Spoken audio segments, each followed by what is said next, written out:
Israel, ancient stones, whispered prayers, and a history you can almost touch. The Holy Land, prophets, pilgrims, and millennia of faith. But there's another side. Some call it the world's most sinful country. Here, the sacred and the profane party together under Tel Aviv's neon lights. It's a paradox, a beautiful contradiction. Israel grabs you, shakes you, and demands you live in the moment. Sin here isn't about breaking commandments. It's about loving life fiercely. Welcome to Israel, where contradictions aren't just tolerated, they're celebrated. Every country has its quirks, but Israel is overflowing with them. It's a society built on improvisation and chutzpah. Take Matkot. No rules, no points, just relentless energy. Food is another obsession. Hummus isn't a side dish, it's a religion. Debating the best hummus spot is a national sport.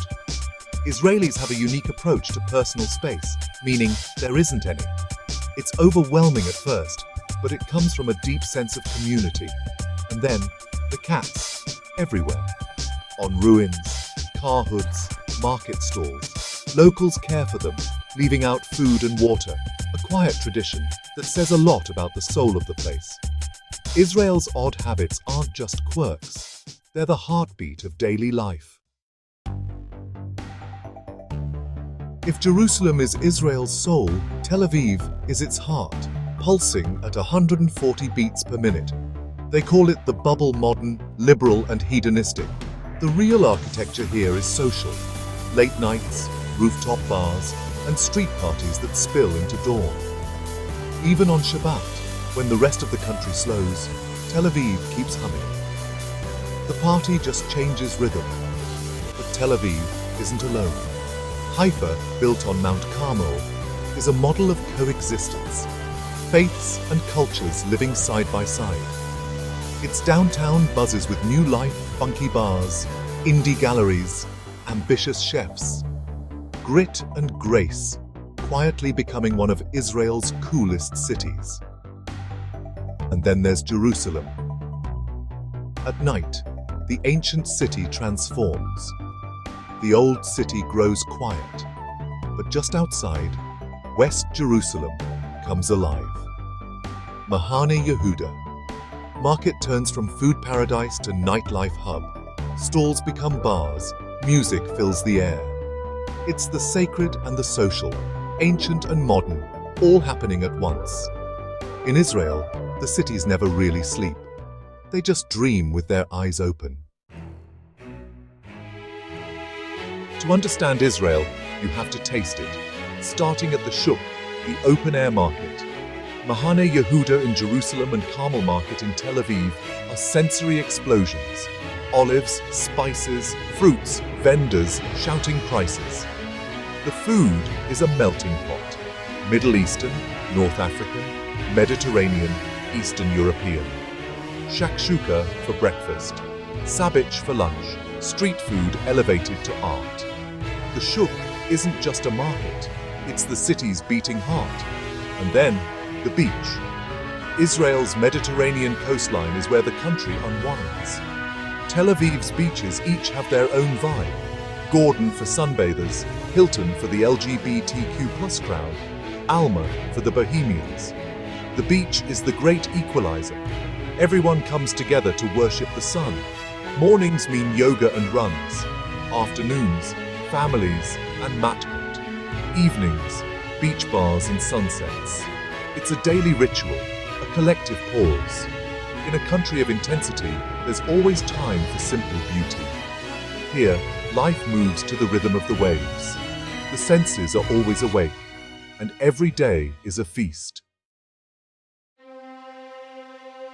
You can't talk about Israel without Jerusalem, the epicenter of faith for billions. The old city is another dimension: incense, church bells, calls to prayer, and chants blending in the air. The Western Wall is a direct mailbox to God. People press prayers into ancient stones, seeking connection and hope. Nearby, the Church of the Holy Sepulchre is chaotic, crowded, and deeply moving, a testament to centuries of devotion. Spirituality shapes daily life here, from Shabbat's weekly pause to kosher menus and ancient greetings. Even in secular Tel Aviv, that spiritual DNA hums beneath the surface. Jerusalem's weight is inescapable, but so is its beauty. It's a city that humbles you, no matter what you believe. Here, the sacred isn't just in the stones. It's in the air, the language, the rhythm of life, and it's the foundation of everything that follows. Israelis don't just live, they celebrate, loudly and often. Purim is a nationwide costume party. Think Halloween meets Mardi Gras. The streets explode with color, laughter, and a little madness. Then there's Midburn, Israel's Burning Man, a desert city of art, self-expression, and a spectacular effigy burn. Food festivals abound. Olives, wine, cheese, and the taste of Tel Aviv, where you sample the city's best in one night. Even solemn holidays glow. Hanukkah's menorahs light every window. Yom Ha'atzmaut's barbecues fill every park. These festivals are more than parties. They're moments of collective joy and pride. They bind the nation together, year after year. In Israel, celebration is survival. It's how people remember, connect, and keep moving forward. And it's contagious. Why do people fall in love with Israel? It's not just the history, beaches, or food. It's the energy. There's an intensity here, a vitality that grabs you from the moment you arrive. No one is apathetic. People care, deeply, loudly, passionately. The contrasts are everywhere. An ultra-Orthodox man on a smartphone, techno beats by ancient ruins, street food next to designer boutiques. Israel constantly surprises, shattering preconceptions at every turn. The memories you make are vivid, a stranger's Shabbat dinner, floating in the Dead Sea, coffee with a shopkeeper, sunrise at Masada. These aren't just tourist moments, they're deeply human connections. Israel is unforgettable because it's real, messy, complicated, loud, and raw. It challenges, frustrates, and captivates you all at once. You don't just see Israel, you feel it. You argue with it, laugh with it, and fall for it. And when you leave, you realize the journey wasn't about answers. It was about learning to love the beautiful, maddening questions.